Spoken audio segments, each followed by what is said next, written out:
চারজন বন্ধু ছিলেন, ঢাকায় থাকতেন এবং একই বয়সের ছিলেন চারজনই। গ্রীষ্মের ছুটি যখন এসেছিল তখন তারা জায়গা খুঁজছিলেন কোথায় যাবেন ছুটি কাটাতে। অনেক চিন্তা ভাবনার পর তারা সিদ্ধান্ত নেন যে গ্রামের বাড়িতে বেড়াতে যাবেন তরুণে। তরুণ ছিল চারজনের মধ্যে একজনের আত্মীয়র বাড়ি। এই গ্রামটাতে অনেক সুন্দর বন ও দেখার মতো অনেক সুন্দর দৃশ্য ছিল। তারা গাড়ি ভাড়া করে সকালবেলা রওনা দিল তরুণে এবং পৌঁছাতে পৌঁছাতে বিকেল হয়ে যায়।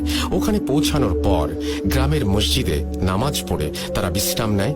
যদিও সন্ধ্যা আর তেমন বাকি নেই, তবুও তারা সিদ্ধান্ত নেয় যে আজকেই তারা বন ঘুরে দেখবে এবং সন্ধ্যার পরও তারা ওই বনে সময় কাটাবে। তাদের মধ্যে একজন ছিল ভীতু এবং সহজেই ভয় পেত সে। তিনি এই ব্যাপারে একটু অসম্মতি জানালেন এবং বললেন যে তো আগামীকাল গেলেও তো হয়, আজকেই কেন যেতে হবে? আজকে যে যেতে হবে এমন তো নয়। কিন্তু অন্যরা সাহসী থাকায় তারা বলেন যে না, আজকেই যাওয়ার ইচ্ছে অনেক, তাই আর দেরি না করতে, এবং তুই যদি বাড়ি যেতে চাস তাহলে থেকে যা, আমরা যাব। সিদ্ধান্ত অনুযায়ী তারা সকলে রওনা দেয় বনের ভেতরে। বনে প্রবেশ করার রাস্তায় তারা যখন যায় তখন একটা লোককে দেখতে পায় এবং লোকটা তাদেরকে জিজ্ঞেস করে তারা কোথায় যাচ্ছে এমন সময়। তারা বলে এই বনটা তো অনেক সুন্দর, তাই আমরা একটু দেখতে যাচ্ছি। ওই লোকটা তাদেরকে যেতে মানা করে এবং বলে কিছুক্ষণ পরই তো সন্ধ্যা নেমে আসবে, সন্ধ্যার সময় বনে প্রবেশ করা ঠিক না। কারণ জানতে চাইলে তিনি শুধু বলেন জায়গাটা তেমন ভালো নয়, কিন্তু আর কিছু বলেননি ওই লোকটা। তারা ওই লোকটাকে ধন্যবাদ জানিয়ে যেতে থাকেন বনের দিকে লোকটার কথা অমান্য করি। তারা ভেবেছিলেন যে হয়তো লোকটা মনে করেছিলেন তারা হারিয়ে যাবে, এই ভয়ে নিষেধ করেছেন। প্রবেশ করার পর ঘুরতে লাগলেন তারা। গাছপালা, হাওর বাওর সবকিছুই নাকি অনেক সুন্দর ছিল। তারা মুগ্ধ হয়ে গিয়েছিলেন। কিন্তু আরো কিছুক্ষণ পরেই সন্ধ্যা নেমে আসলো এবং মনে হলো অনেক দ্রুতই আকাশ অন্ধকার হয়ে গিয়েছিল। আর কিছুক্ষণ হাঁটার পর তারা সিদ্ধান্ত নিল একটু বিশ্রাম নেবে। একটা গাছের তলে তারা বসতে চাইল। এরপর তারা ওই বনে থাকবে কি থাকবে না এই সব নিয়ে গোল হয়ে আলোচনা করছিল। ঠিক এমন সময়ই তাদের আশেপাশে কে যেন শেয়ালের ডাক দিতে লাগলো। ডাকটা এমন ছিল যে শেয়ালের ডাক বলা ঠিক হবে না, বরং অনেকটা মানুষের কণ্ঠের মতো মনে হচ্ছিল যে মানুষই মনে হয় শেয়ালের ডাকটি দিচ্ছে। তাই শব্দটা ছিল ভয়ঙ্কর এবং শোনার পর তারা কৌতূহল বশত ওইখানে যায় কি হয়েছে দেখার জন্য।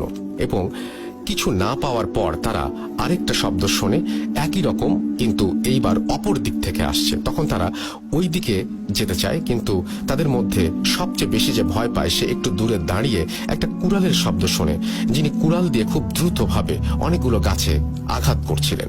এটা দেখে সে একটু ভয় পায় এবং ওনাদের বন্ধুদেরকে ডাকে। তার বন্ধুরা শব্দের কারণটা বের করতে পারে এবং তার কাছে যায় এবং জিজ্ঞেস করে কি হয়েছে। তখন ওই ছেলেটা কুড়ালিটিকে দেখিয়ে দেয় এবং বন্ধুদেরকে বলে যে এই সময় তো এখানে গাছ কাটার কথা নয়। তাছাড়া ওই লোকটার আচরণ অনেক অদ্ভুত। সাধারণত কেউ একটা গাছ কাটলে সময় নিয়ে পুরো গাছটা কাটে, কিন্তু তিনি সব গাছে আঘাত করে যাচ্ছেন, যেন মনে হচ্ছিল তিনি শত্রুদের ধ্বংস করতে গেছেন। বন্ধুরা সিদ্ধান্ত নেয় তারা একত্রে যাবে এবং ওই কুড়ালির কাছে যাবে এবং তাকে জিজ্ঞেস করবে। তারা যখন কুড়ালিটার দিকে একটু এগোতে লাগলো তখন তারা দেখতে পেল যে যেসব গাছে উনি আঘাত করছিলেন কুড়াল দিয়ে, সেসব গাছগুলোর মধ্য থেকে রক্ত বের হচ্ছে। তারা স্পষ্ট দেখতে পেল লাল রক্ত গাছগুলো থেকে বেরিয়ে আসছে। এই দৃশ্য দেখার পর ভীতু হয়ে ছেলেটি প্রচুর ভয় পায়। যে ভীতু ছিল সবচেয়ে বেশি, সে সবচেয়ে বেশি ভয় পায়। তাদের মধ্যে দুজন যাওয়ার চেষ্টা করে কুড়ালির কাছে কৌতূহল বসে।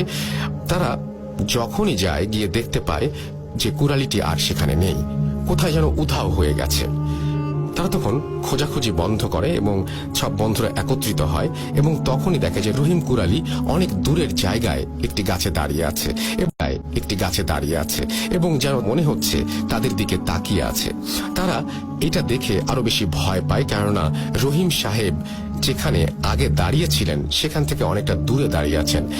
এমন সময় চার বন্ধুর মধ্যে ভিতুটার সামনে ওই রহিম কুড়ালি হাজির হয় এবং ওনার চেহারা নাকি ছিল রক্তাক্ত, যেমন কেউ ওনাকে কুড়াল দিয়ে আঘাত করেছে। মুখমণ্ডল তার সবকিছু রক্তে ভেজা ছিল। দৃশ্যটা দেখার পর ওই ছেলেটা সাথে সাথে অজ্ঞান হয়ে যায় এবং একটা চিৎকার দেয়। তার সাথে যে বন্ধু দাঁড়িয়ে ছিল সেও ভয় পাওয়ার কারণে দৌড়ে একটা গাছের পেছনে পালিয়ে যায়। ছেলেটা চিৎকার শুনে তার দুই সাহসী বন্ধুরা চলে আসে এবং তারা দেখে বন্ধু অজ্ঞান অবস্থায় এবং কাছেই ওই কুড়ালিটাকে দেখে। রহিম কুড়ালি ওইখানে দাঁড়িয়েছিল এবং তাদের দিকে তাকিয়ে হাসছিল জোরে জোরে। তার হাসিটা ছিল অন্যরকম একটা হাসি, সুরটা ছিল অনেক গাঢ় এবং বয়স্ক কিন্তু বাচ্চাদের মতো অনবরত সে হেসে যাচ্ছে। তার তার দুই বন্ধুকে দেখতে যে বন্ধুটা পালিয়েছিল সেও এসে পড়ে তাদের দিকে। তারা তিনজন কোন রকমে অজ্ঞান ছেলেটাকে উঠায় এবং কাঁধে করে নিয়ে যায়।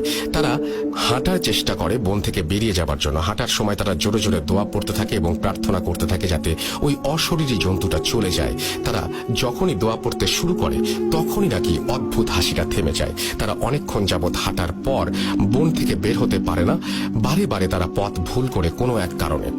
অনেকক্ষণ এরকম যাওয়ার পর তারা শেষে বন থেকে বের হতে পারে।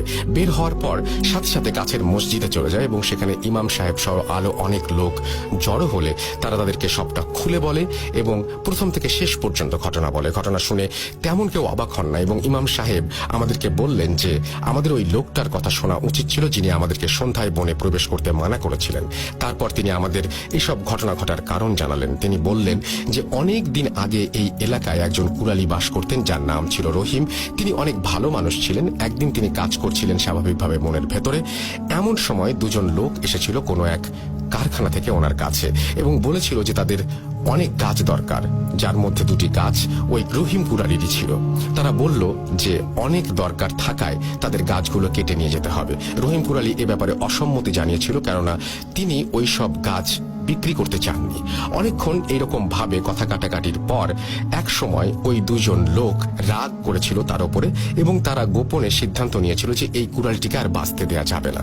তখন তারা তার কাছ থেকে একটা কুড়াল নিয়ে রহিমের মুখে এবং শরীরের বিভিন্ন জায়গায় আঘাত করে নির্মমভাবে হত্যা করে। তারপর তারা কুড়ালটা রেখে চলে যায়। পরবর্তীতে ওই দুজন লোক ধরা পড়ার পর তারা স্বীকার করতে বাধ্য হয়। রহিমের মৃত্যুর পর অনেক দিন পর ঢাকা থেকে একজন তরুণ সেখানে যায় এবং সন্ধ্যায় কোনো একটা কারণে বনে প্রবেশ করেছিল। সে ওইখানে গিয়ে দেখে যে রহিম গাছ কাটছে। এই লোকটা জানতো না যে রহিম মারা গিয়েছে, তাই সে তার কাছে যায় এবং জিজ্ঞেস করে এত অন্ধকারে সে গাছ কাটছে কেন। কিন্তু সে কোনো জবাব পায় না এবং দেখে যে রহিম তার কাছ থেকে দূরে সরে যাচ্ছে।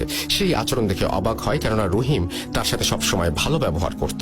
সে এই ঘটনা তাদের ওইখানে বাজারে গিয়ে কিছু মানুষদের বলে, কিন্তু তারা এটাকে মশকারি হিসেবে উড়িয়ে দেয়। তারা তাকে জানায় যে রহিম তো বেশ অনেকদিন আগেই মারা গেছে, তাকে হত্যা করা হয়েছিল। এই কথা শুনে লোকটা ভয় পায় এবং বলে যে অসম্ভব, আমি যদি সত্যিই তাকে দেখি আমার মনের ভুল হতে পারে না। এর কয়েকদিন পর আবারও তাকে বনের ভেতরে দেখতে পায়। যারা সন্ধ্যার সময় প্রবেশ করে তারা ওই বনে সবসময় রহিম কুরালিকে দেখতে পায়। অনেকেই রহিমকে দেখে, কিন্তু তারা কাছে গিয়ে দেখে যে সে অদৃশ্য হয়ে যাচ্ছে। এই ঘটনা শোনার পর তারা বনে প্রবেশ করতে চায় না। তার পরদিনই ওখান থেকে রওনা হয়ে বাড়ির দিকে চলে আসে। তারা যখন ঢাকায় পৌঁছায় তখন তাদের শরীরে প্রচন্ড জ্বর আসে, কিন্তু পরবর্তীতে সুস্থ হয়। এই ঘটনার পর তারা গাজীপুর আর আসেনি, কোনো গ্রামেও যায়নি। এই ছিল ঘটনা।